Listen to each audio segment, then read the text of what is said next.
بسم الله الرحمن الرحیم السلام علیکم. نن زموږ په میډیسن کې ټاپک دی پیډرل کا. دې پوره معلومات په درکو دی باره کې سو پلیز زموږ ویډیو تر سره تر اخیره پورې ګورئ چې پوره معلومات حاصل کړئ. پیډرل کا کې زموږ سره سوډیم اسید سټریټ ټي او دا موږ په کومو حالاتو کې استعمالو. نو موږ تاسو ته ورکړي دي په دې سکرین باندې یو 4 دغه دي چې په دې حالاتو کې موږ استعمالو. په هغه کې نمبر 1 چې دی هغه زموږ سره اسیډوسس دی. اسیډوسس څه شی دی؟ کله چې زموږ سره د اسید مقدار په باډۍ کې د باډۍ په فلویډ کې سیوا شي هغې ته موږ اسیډوسس وایو. نو ځینې داسې مریضان چې په هغې باندې شوګر نه وي هغه مریضان چې د هغې خپې سوځي تلی سوځي وایي زموږ تلی سوځي نو په هغې کې هغه دا بالکل یوز کولی شي. و چې شوګر وي نو هغه د شوګر سره هم کیدی شي خو موږ ورسره خبره د اسیډوسس کوو. نو کله چې فلویډ کې زموږ سره د اسید مقدار سیوا شي هغې ته موږ اسیډوسس وایو. نمبر 2 چې دی نیفرایټس زموږ په ګرده کې دننه ګلومرولس وي او ټوبیولز وي پکې. کله چې هغه زموږ سره زخم شي هغې ته موږ نیفرایټس وایو. په هغې حالات کې موږ دا پیډرل کا استعمالولی شو. نمبر 3 یوریترایټس.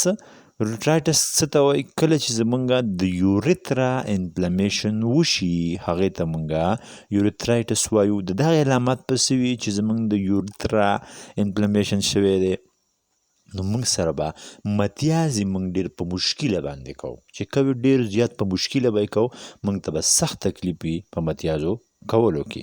نو دغې ته موږ یوریترایټس وایو. سیسټایټس دی. نو سیسټایټس کله چې زموږ سره د پوقڼۍ زخم شي د پوقڼۍ زخم وشي هغې ته موږ په میډیکل کې سیسټایټس وایو. نو په هغې حالات کې خو موږ دا پیډرل کا استعمالولی شو. دا پکې فرست چایس دی چې موږ پکې استعمالولی شو. د دې استعمال به څنګه وي؟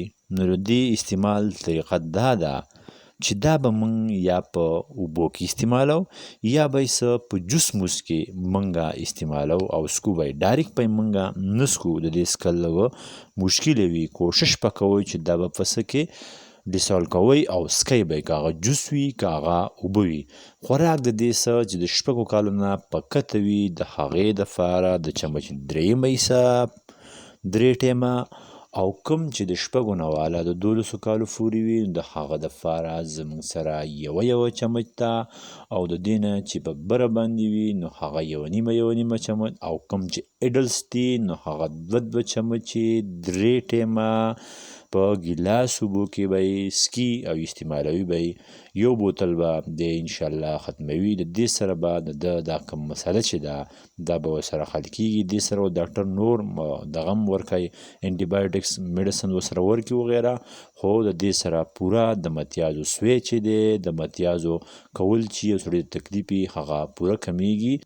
نو د ساید افیکټ زموږ سره څه دي نو هغه به ته موږ په اخر کې ووایو. چې د ساید افیکټ زموږ سره دي ومیټینګ یعنې موږ ته به الټۍ راځي او سټومک پین په معده باندې دړم کیدی شي. او ملینه هغې ته وایي کله چې بار وکړي او د هغه واړه لوی بول چې وي هغه تور وي هغې ته موږ ملینه وایو. سو پلیز زموږ ویډیو لایک سبسکرایب او شیر کوئ او ویل آیکان تر سره ووهئ چې تاسو ته پې نوې ویډیوګانې حاصلیږي. تھینک یو فار واچینګ.